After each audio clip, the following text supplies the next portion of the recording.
जी अस्सलाम वालेकुम दोस्तों, उम्मीद करता हूँ आप सब लोग ठीक ठाक होंगे, खैर वाफियत से होंगे। अल्लाह का बड़ा शुक्र है, मैं भी बिल्कुल ठीक ठाक हूँ। बहुत शुक्रिया आपने अपना कीमती वक्त मेरी वीडियो देखने के लिए निकाला। पहले तो मनाजर की बात करें, आपको मनाजर मेरे पीछे नज़र आ ही रहा होगा, बड़ा खूबसूरत सा मनाजिर है, ठीक है। और आज जो मैं आपके साथ इन्फॉर्मेशन शेयर करूँगा वो मोंटीनेग्रो के हवाले से है। मोंटीनेग्रो का वीज़ा आप कैसे अप्लाई करते हैं, ठीक है। एक दोस्त का एक्सपीरियंस था तो मैंने कहा आपसे शेयर किया जाए और आप दोस्तों को भी पता चल जाए कि मोंटीनेग्रो का वीज़ा आप कैसे अप्लाई कर सकते हैं। आपको जैसे पता है कि मोंटीनेग्रो यूरोप में आता है, ठीक है, शेंजन में नहीं आता, लेकिन आने वाले वक्त में हो सकता है वो शेंजन में आ भी जाए, क्योंकि बुल्गारिया और रोमानिया का भी ऐलान हो गया। वो सन 2024 में वो शेंजन ज्वाइन कर लेंगे दोनों कंट्री, ठीक है। तो बात करते हैं मोंटीनेग्रो वीज़े के बारे में।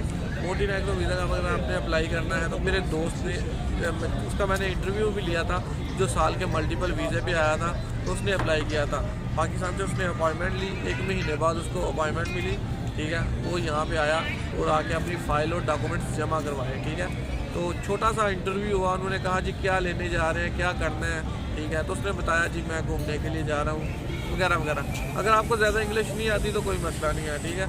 आप यानी कि यहाँ पे जो तुर्किश लोग हैं इनको तो इंग्लिश आती नहीं है, ठीक है। ये भी लिटल इंग्लिश यानी कि बोल ही लेते हैं, यस नो ऐसे ही कुछ आंसर होते हैं। बाकी बात करते हैं वीज़े के, तो उसने जमा करवा दिया। उन्होंने कहा जी हम आपको 1 महीने का टाइम देते हैं, 1 महीने बाद हम डिसीज़न देंगे, ठीक है।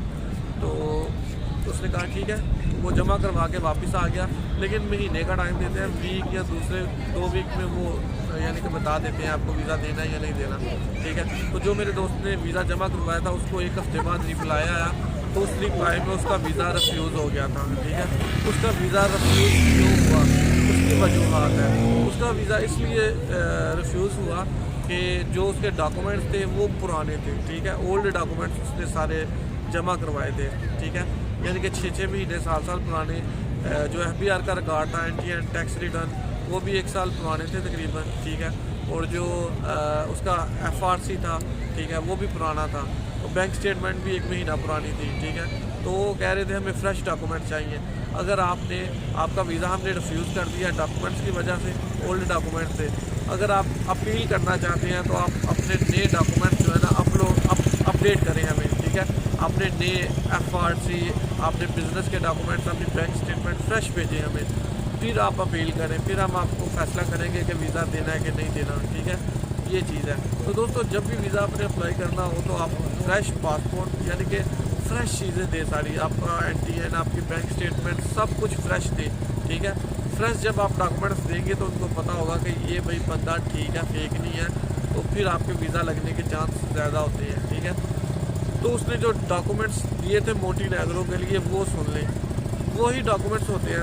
अमूमन 1-2 चीज़ का रद्द-बदल होता है, ठीक है। डॉक्यूमेंट सेम ही सब कंट्रियों के लिए होते हैं। किसी के लिए कोई बर्थ सर्टिफिकेट होता है और किसी के लिए कोई यानी कि फॉरेन अफेयर से टेस्ट होता है, 1-2 डॉक्यूमेंट्स, लेकिन टोटली जो होती है एक जैसी ही होती है सारी की रिक्वायरमेंट। बात करते हैं पासपोर्ट 6 महीने वैलिड होना चाहिए, आपकी 4 पिक्चर्स होनी चाहिए, ठीक है। उसके बाद आपका अगर आप शादीशुदा हैं या कुंवारे हैं तो शादीशुदा हैं तो FRC, अगर कुंवारे हैं तो FRC होना चाहिए, ठीक है। और उसके बाद NTN टैक्स रिटर्न, ठीक है, 1 साल की या 2 साल की टैक्स रिटर्न आपके पास है तो वो आप जमा करवा दें। अगर आपका पास चैम्बर का लेटर है या चैम्बर का सर्टिफिकेट है तो बड़ी अच्छी बात है, और कार्ड है वो भी साथ जमा करवाएं, ठीक है। और 3 महीने की बैंक स्टेटमेंट कम से कम 1 हफ्ते पुरानी होनी चाहिए, ठीक है, या 10 दिन पुरानी होनी चाहिए, इससे ज़्यादा पुरानी नहीं होनी चाहिए, ठीक है। तो आप मोंटीनेग्रो का वीज़ा अप्लाई कर सकते हैं, ठीक है। और बाकी फ़्लाइट बुकिंग, होटल बुकिंग, ये कॉमन चीज़ें होती हैं। तो ये चीज़ें होती हैं जो वीज़ा अप्लाई करने के लिए बड़ी अहम होती हैं, ठीक है।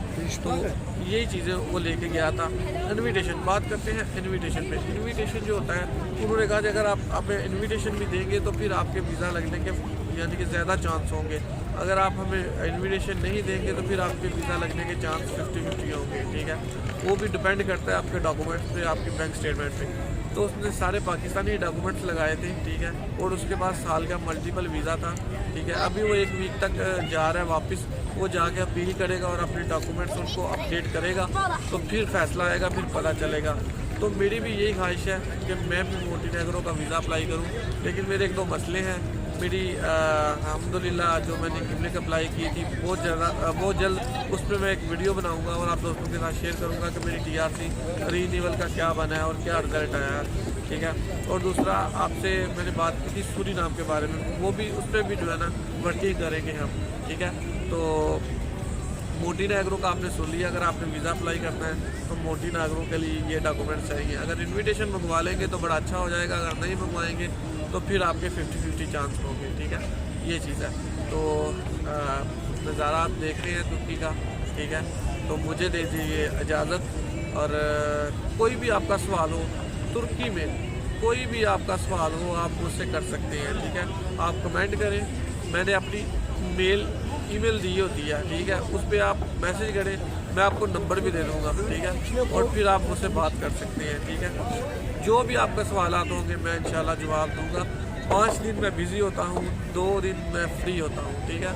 तो 5 दिन मैं काम करता हूँ, जॉब करता हूँ, और 2 दिन सैटरडे संडे मुझे छुट्टी होती है, ठीक है। आज फ्राइडे की नाइट है, तो बात करते हैं यही ख़त्म। इजाज़त दीजिए, अल्लाह हाफिज़।